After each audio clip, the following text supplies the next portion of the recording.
आज हम जो लिस्टिंग देख रहे हैं वो दो एसएमई आईपीओस की है। तो वो अरेबियन पेट्रोलियम और ई फैक्टर है। तो अगर फंडामेंटल एनालिसिस को देखें और उनके सब्सक्रिप्शन को देखें तो जैसे कि आप देख सकते हैं ई फैक्टर 53% के ऊपर लिस्ट हुआ है और अरेबियन सिर्फ 10% पे लिस्ट हुआ है। वहीं सेंसेक्स आज डाउन है क्योंकि इसराइल और हमास की जो लड़ाई है, दो लड़ाई इस समय चली, रशिया यूक्रेन, तो दोनों का फ़र्क देखने को मिला है। लेकिन उसके बाद भी सेंसेक्स ने रिकवरी करी है क्योंकि सुबह ये बहुत कम पे खुला था, अब 272 माइनस पे ही है। अब अगर हम ई फैक्टर की बात करें तो इसका जो आईपीओ प्राइस था वो 75 है। आप यहाँ प्रीवियस क्लोज में देख सकते हैं, लो इसने 115 करा है और ये सेटल हुआ 115 पे।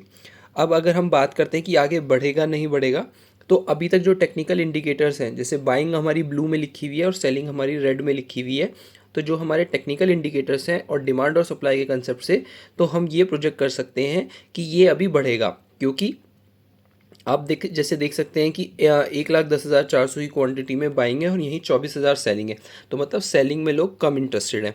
बाकी एवरेज ट्रेड 115 ही रहेगा और 1,600 क्वांटिटी लास्ट ट्रेडेड है। जिन्होंने मतलब प्री ट्रेड में लगा दिया है, जो कि 9:45 तक लगा सकते हैं, उनका एकदम सेलिंग शुरू हो जाएगी। अब हम अरेबियन की बात करते हैं तो अरेबियन भी बहुत क्लोज में लिस्ट हुआ है। 70 का प्रीवियस क्लोज है, मतलब 70 का आईपीओ प्राइस था और 77 इसने ओपन करा है। अब हम अगर बात करें कि इसमें आगे क्या हो सकता है, तो इसमें भी देखेंगे बाइंग जो ब्लू में है वो 6,62,000 की क्वांटिटी बाइंग में है और वहीं सेलिंग के लिए सिर्फ 62,000 की क्वांटिटी सेलिंग में है। तो अगर टेक्निकल इंडिकेटर्स और डिमांड और सप्लाई के कंसेप्ट को देखें, जैसे मैंने आपको ई फैक्टर में बताया है, तो उसके हिसाब से भी प्राइस बढ़ना चाहिए और आपको और प्रॉफिट मिलने की वो है। तो अब ये ओपन होने वाले हैं, जैसे कि आप देख सकते हैं 10 बजते ही ये दोनों आईपीओ ओपन हो जाएंगे और आपको ये देखना है कि किस में आपका जो टेक्निकल एनालिसिस है वो काम करता है। तो देखिए दोनों बढ़ चुके हैं और जैसे कि मैंने आपको कहा था कि ई फैक्टर और इन सब में दोनों में ही प्राइस बढ़ेगा, तो आपका जो आईपीओ लिस्ट हुआ उससे ऊपर थोड़ा सा प्राइस बढ़ा। अब हम और देखते हैं, तो अभी भी प्राइस बढ़ने की पूरी वो है क्योंकि आप देखिए बाइंग ज़्यादा है, सेलिंग कम है।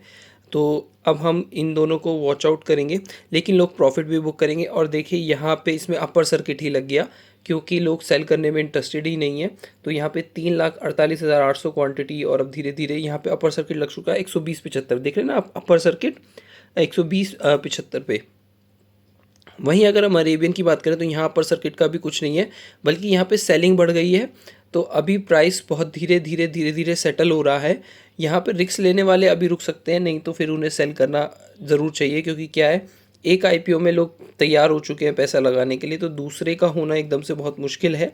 पर जब तक ये डिमांड और सप्लाई इक्वल ना हो या सब सेलिंग हार्ड ना हो, तब तक आप टेक्निकल इंडिकेटर्स पे तो यही मानेंगे कि ये अभी बढ़ेगा। और जैसे कि आप देख सकते हैं ये 77 पे ओपन हुआ था और अब धीरे धीरे ऊपर जा रहा है, आपको 78 दे रहा है। लेकिन एसएमई आईपीओ बहुत रिस्की होते हैं, अगर एक बार सेलिंग एकदम प्रेशर आ जाता है तो आप फिर कहीं सेल नहीं कर सकते और इन्हें आपको लॉट में ही सेल करना होता है।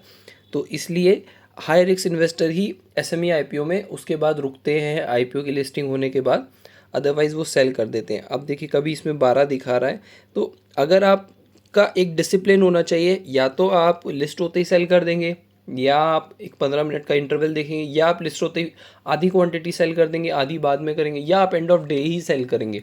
तो वो आपका एक डिसिप्लिन होना चाहिए आईपीओ में, नहीं तो आप आईपीओ में भी पैसे गंवा देंगे और फंस जाएंगे। तो मैं आशा करता हूँ आपको ये वीडियो डिटेल में अच्छा लगा होगा, ताकि आप जो आईपीओस में पार्ट ले सकें।